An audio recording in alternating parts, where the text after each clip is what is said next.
இல்லை நிறைய ஈவெண்ட்ஸ்லாம் ஒய்ஃப் கூட தான் வருவார், பார்த்துருக்கேன். ட்ரெஸ்ஸிங்லாம் பயங்கரமாக பண்ணிட்டு வருவார். சமீப காலத்தில் ஒரு இன்ஸ்பிரேஷனாகவே பார்த்தாங்க நிறைய பேர். இவனுங்க இவ்வளோ அதான் பிரச்சனை. அப்பாவோட தொழிலை எடுத்து இப்படி பண்ணியிருக்காரு. அதான் பிரச்சனையே. செலிபிரிட்டி ஆகிட்டு இன்ஸ்பிரேஷனாக பார்த்தாலே அது வேறு மாதிரி. இன்ஸ்பிரேஷன் ஒரு படிக்கு மேலே போனால் வேறு மாதிரி பார்க்க தோணும், வேறு மாதிரி நடக்க தோணும்.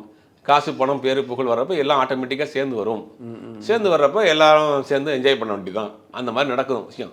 ரெண்டாவது நம்மளை கீழே இதெல்லாம் பேசுறது, ஏன்டா அவங்களுக்குலாம் வேலை வெட்டி இல்லையாடா, இதை வந்து பேச வந்திருக்கீங்களாடான்னு எல்லாம் கேட்பாங்க கமெண்ட்.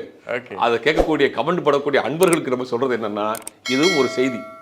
ஏன்னா இன்றைக்கி தினமும் டிவியில் பார்க்கக்கூடிய ஒரு செலிபிரிட்டியாக இருக்கிறார், அவர் மேலே ஒரு பெரிய குற்றச்சாட்டு வச்சுருக்காங்க, ஒரு பரபரப்பு செய்தியாக போயிருக்கு. இதை பார்ப்பதற்கு ஒருத்தவங்க இருக்கிறாங்க.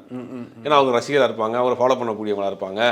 அதனால் அவங்களுக்கு வந்து இந்த ஒரு இன்னமும் நடந்திருக்கு, அது என்ன செய்தின்னு தேர்றதுக்காக நம்ம செய்திகளை அங்கங்கே சேகரித்து இதை நம்ம பேசுகிறோம்.